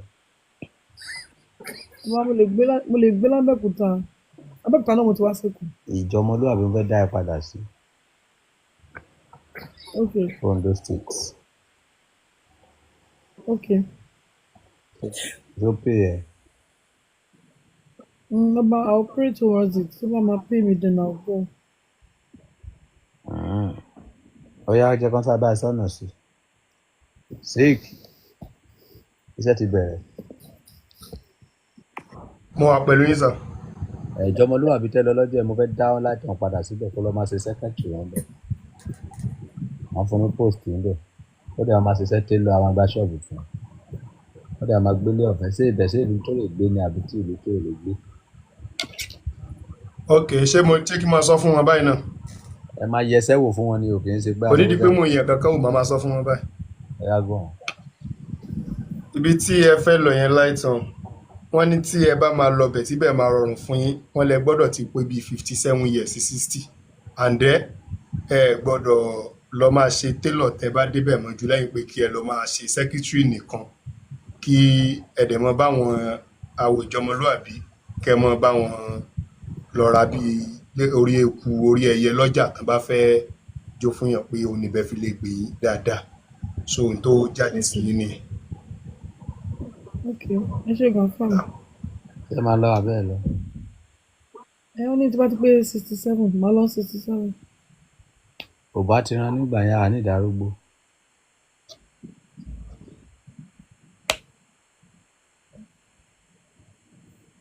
So ẹ̀yin tẹ́ wà ní comment section ẹ lè ràn ọmọ ìyá yín lọ́wọ́. Bóyá fúnra ẹ hustle sọ fún ní glory káwọ́ kan tó lè ṣe. Ọba ẹ̀yin ló máa ń gbọ́rọ̀ sí lẹ́nu. Àwọn méjì tó promise ẹ mélòó ló ti san tiwọn. Ọba tó sọ pé owó òun evergreen lè máa rántí ẹ promise tó ń ṣe ṣé ẹ lè fẹ́ gbójúlé. Ẹ̀mí tó máa evergreen that means pé ọ̀rọ̀ tí mo sọ yìí ẹ máa rántí ẹ for life wípé evergreen ó dẹ̀ promise mi ní 100,000 ẹni tí ò sí ní one level tó fẹ́ fún yàn ní 100,000. Níbo ló ti fẹ́ rí? Níbi. Ọba ìjọba báwọn kan wà wọ́n ṣe gift card bọ̀ ọ máa ń fún yàn ní cash. Bó ṣe wà yẹn kò lè fún ní 5,000 naira. Okay. Jẹ́ kí lọ wo profile ẹ̀ lọ. Ọba Canada ló ń gbé o. Jẹ́ kí lọ wo profile ẹ̀. Oh, Canada. Kí ló kọ sójú profile ẹ̀ yìí náà? Wọ́n kọ evergreen love. Picture tó gbé sí yẹn. Anxiety weighed down the heart, but a kind word cheer it up. So wọ́n ti weigh heart ẹ̀ down already. Ó kàn ń wá ọ̀rọ̀ tó máa tù ú nínú tó máa fi padà bọ̀ sípò àbí kìí ṣe kan tó ń tà sọ yẹn. Wọ́n ní tí ìwà ti wà too anxious ó máa jẹ́ kí heart ẹ̀ weigh down. Bó wá sí wọ̀ kí ni? If you're too anxious, anxiety. Kí ló ń jẹ́ anxiety? Anxiety. Kí ló ń jẹ́ bẹ́ẹ̀ woman correct English tó gbọ́ tí ò kó lójú kan? Kí ló ń jẹ́ bẹ́ẹ̀ ó ti yé mi. Ọba mo fẹ́ tún pa ni. Anxiety mo fẹ́ mọ̀ ìtumọ̀ ẹ̀. Ìdùnnú àbí anxiety. Kí ló bí o wà anxious about something? Ọba mi ò mọ nǹkan tó ní Yorùbá.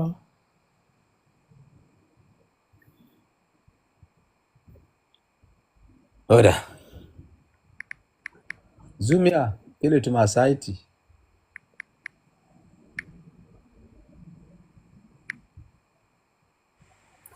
Ìbẹ̀rù ọkàn. Kéèyàn wà kíkan surprise àbí kó shocking àbí báyìí náà fún un. Ìbẹ̀rù ọkàn. Pé kẹ́sọ̀ kan báyìí kí n feel it right. So gbogbo yín gbóyìnbó náà ni ẹ túmọ̀ Yorùbá. Kí ẹ̀mí èèyàn má balẹ̀. Ilé tó pọ̀ yìí náà ara bíi ó nà náà fi set to lecturer nígbà tó wà ní school. Wọ́n dúró kankan. wọn mẹ̀túmọ̀ ẹ̀sáìtì tó yẹ pé ọmọ primary one ni máa sọ. Àwọn Dr. Fáà náà tó kàwé jáyéjáre wọn ní ìbẹ̀rẹ̀ ọ̀tọ̀ wọn ló jẹ́ ẹ̀sáìtì. Kò sí Ìjayà. kì í ṣe ìjayà. The word excites is ìpòrúru ọkàn. Ìbẹ̀rù is fear. There is difference between fear and excites.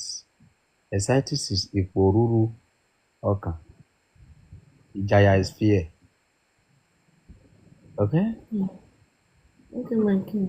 Ẹni tí ká fáyìn ní abímọ̀wé. Ẹni tí ká wà á sọ.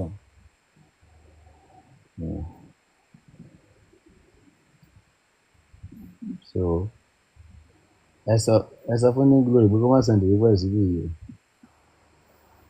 Níbo ló bá ń gbé lọ́sàn-án ní cross now? But wait, sọ fún New Glory náà lè ṣe ẹ̀pẹ̀ náà. The New Glory, mo ní ìdòwò ni. Wọ́n mọ̀ owó tó máa ń ṣẹlẹ̀. Ókè ọba mi. Jẹ́ kí àfa àbá ẹ̀ sọ àwọn ọmọ pé àfa àṣẹ ti wà lẹ́nu àfa. Ẹ kó bá ẹ sọ fún àwọn ènìyàn kó bá wàá sí fún àwọn ènìyàn. Ókè ọba àṣọ yẹn. Kí lẹ ní kí n ṣe? Wọ́n ní kí bá mi sọ fún àwọn èèyàn. Ẹ bá sọ fún àwọn èèyàn wípé kọ́ńfẹ̀t pọ̀. Tọ́ gbogbo ẹ̀yin olóríire aláyé iyọ̀ aláyé àádùn aláyé ìdùnnú tí Ọlọ́run kó ọlá lé lọ́wọ́, ẹ̀yin afúnimáwòbẹ̀, ẹ̀yin afúnimágbẹ̀jẹ́, ẹ̀yin tí Ọlọ́run ọba ṣẹ́ igi ọlà tó ṣẹ́ fún, ẹ dákun a bẹ̀ yín, woman tí ẹ̀ ń wò yìí, ẹ bá wa ràn wọ́n ní ọwọ́ pẹ̀lú owó tó lè sọ̀yàn dèèyàn. Wọ́n ní táwọn bá rí 5 million naira ìgbésí ayé àwọn, wọ́n ní yóò yí padà. Ẹjọ́ nítorí tọ́lọ́run 5 million naira wa 166 la wà ń bí yàtọ̀ sáwọn tó wà lẹ́yìn fẹ́ǹsì. Tó bá já sí pé ẹnìkọ̀ọ̀kan bá fi 200,000 naira sílẹ̀, ó possible kówó yẹn pé lálẹ́. Ẹ wá jọ nítorí tọ́lọ́run, ibi tí Ọlọ́run ti ń pèsè owó fẹ́nìkọ̀ọ̀kan yín ibẹ̀ ò ní dí mọ́ yín. Ibi tí ẹrù kan oore sí ẹ máa róore ń bẹ̀, ibi tẹ́ ẹrù kan oore sí ẹ máa róore ń bibẹ̀. Ìbùkún àtayọ̀ àtàláfíà Ọlọ́run Elédùmarè á darí ẹ̀ sí yín.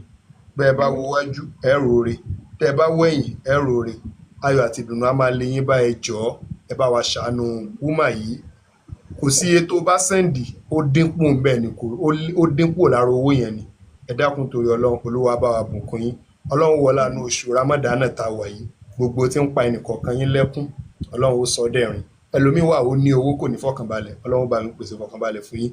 Ẹni tí ń wojú Ọlọ́run fọmọ, Ọlọ́run á fún lọ́mọ. Ẹni tí ń wojú Ọlọ́run fọkọ, Ọlọ́run á fún lọ́kọ.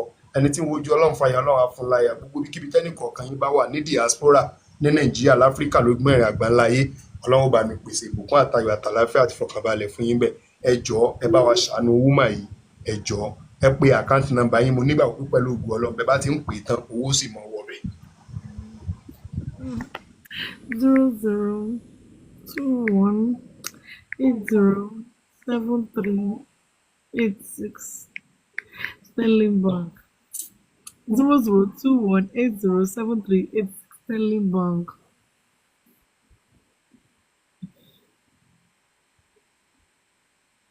Olorun ṣọ́ fún mi lára.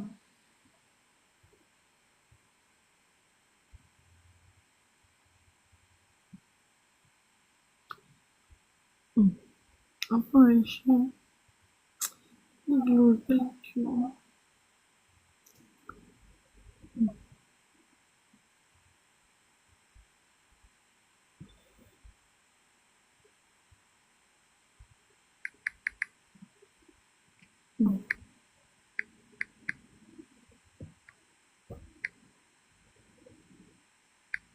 Email. But this time, not for another.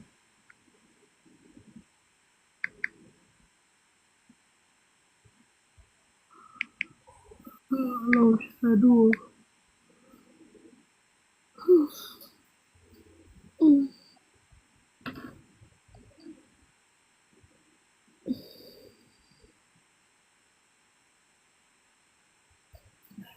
Bá mi.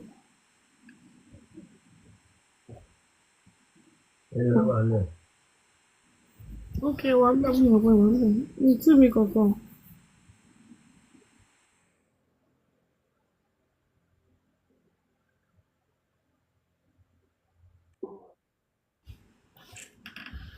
But me won't.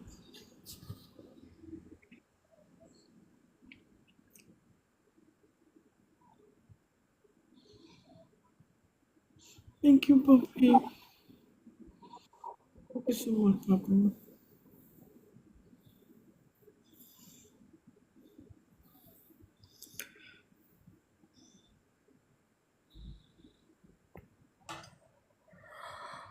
Oh, no, Shadow.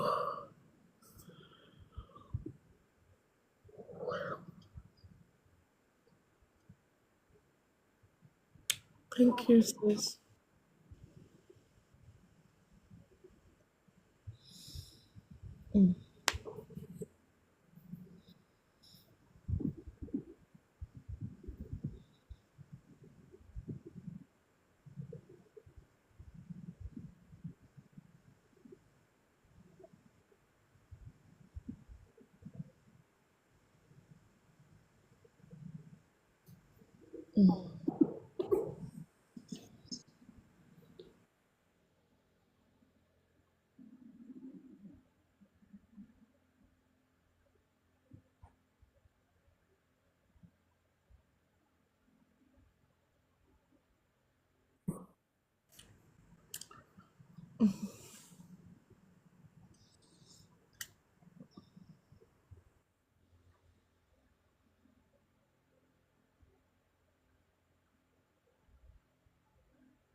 I'm going to tell him.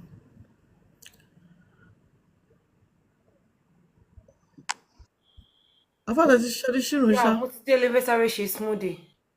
Okay.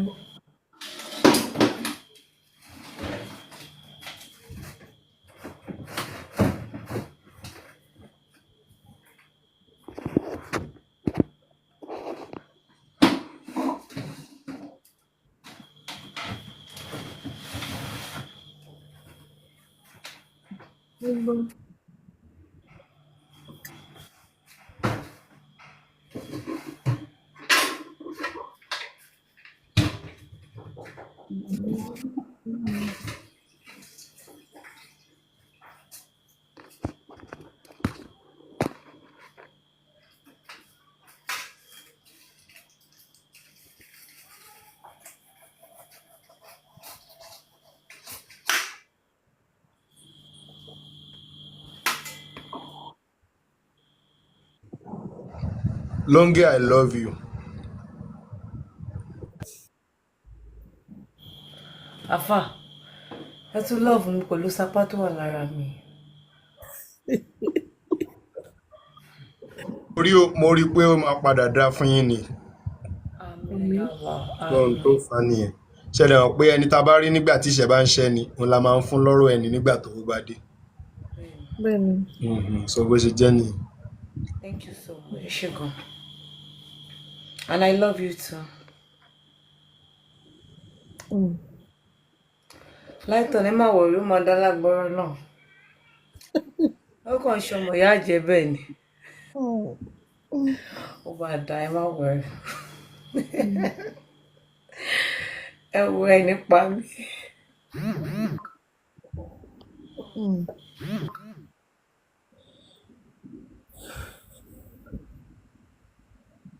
God have mercy you. Ọba mi. Bá mi ṣe busy mi.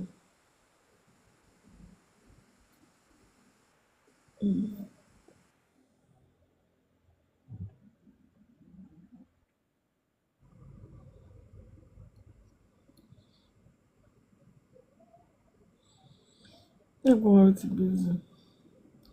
Afáṣẹ́ ni màá ṣe program lọ, báyọ̀ dàpọ̀ bá ti busy. Ṣé moderator wà lọ́wọ́ yín? Ẹ bá àlè bí ọ̀sọ́kè tán ọba àbáríkà bí ọ̀sọ́kè o. Ìgbà mi ìpèsè máa ṣe ní program. Ẹni tó bá ní di prayer ń bá ní ká send request.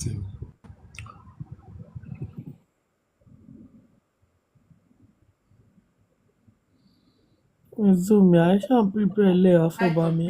Ẹ mọ̀ bí ọba lọ bá yín lo àfọ̀ṣẹ́ nítorí tí yín. Ah, me wait. Ah, tó bá jẹ́ ẹnìkan náà ló máa ṣe fún mi, mi lè wait.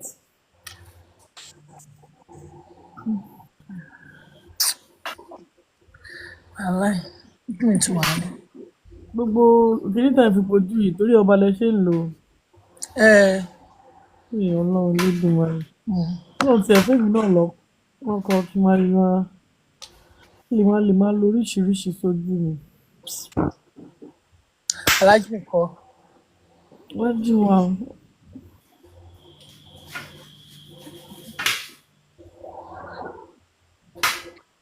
Can't wait so. You can't wait to come home.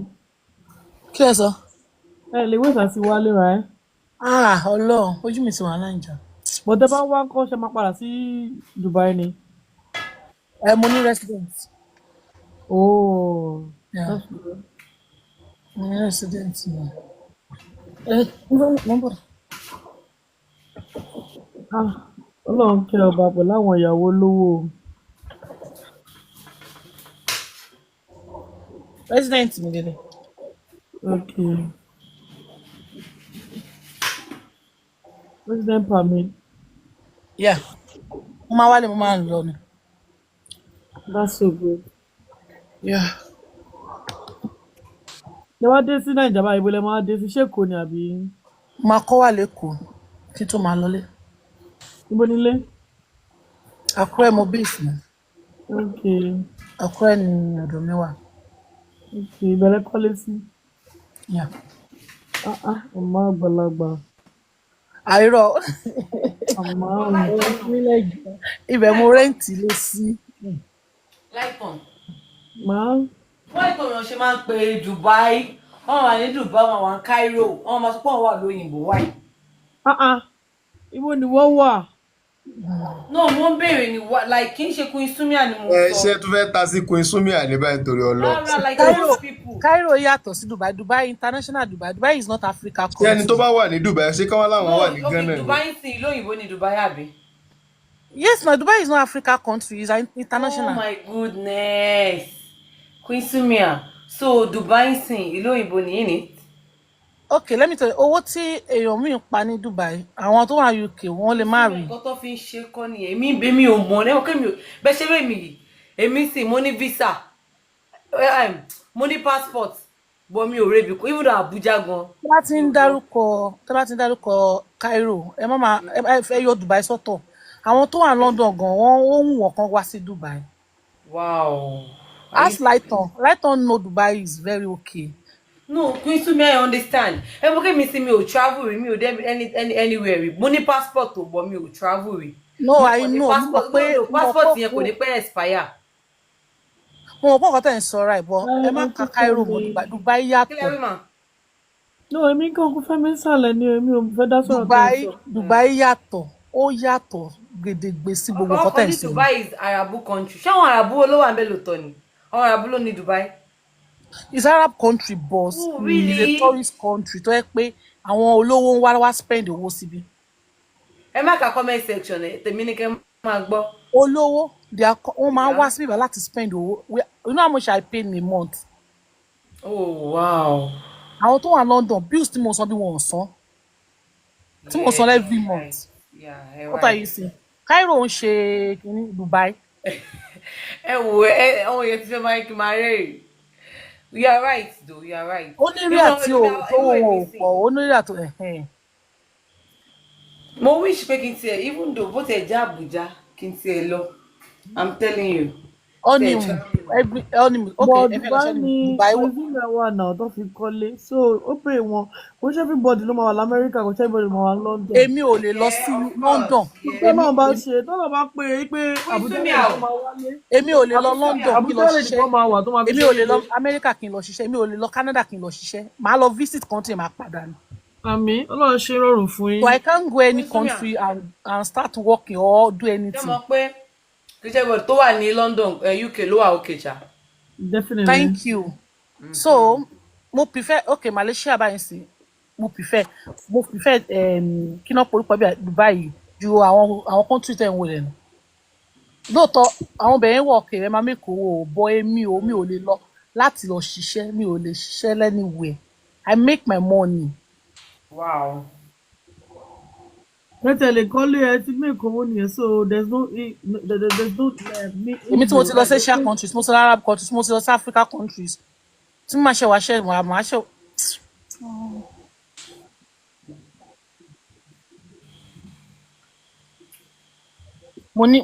mo ní resident mo ní license I have everything so kí ni mo tún wá kiri I have company license.